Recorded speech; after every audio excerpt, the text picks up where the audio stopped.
The bench comprising CJI D.Y. Chandrachud, Justices J.B. Pardiwala and Manoj Mishra heard the batch of petitions challenging the NEET undergraduate 2024 exam. You are aware that various petitions have been filed in the top court regarding the alleged irregularities, paper leak, grant of grace marks, etc. The vacation benches had clubbed these together and were listed before the court today. The court identified 4 red flags in the exam which should be assessed. First, there is unprecedentedly high number of students who secured 720 out of 720 marks. How many of those students are the beneficiaries of the grace marks? Second, students who registered at one center and changed the exam center to take the exam at a far-off place and secured high marks.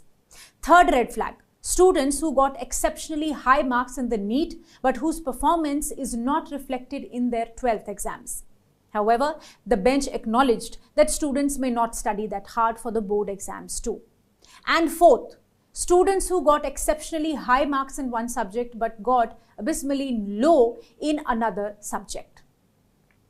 The bench first heard the petitions which sought cancellation of the NEET UG 2024 exam and the results declared on the ground that the exam's sanctity had been vitiated by widespread instances of paper leak, unfair means and impersonation. The court then asked the NTA specific queries on how the question papers were prepared, when they were sent to the printing press, how they were taken to the exam centers, regarding the nature of the paper leak and the steps taken to identify beneficiaries of fraudulent practices.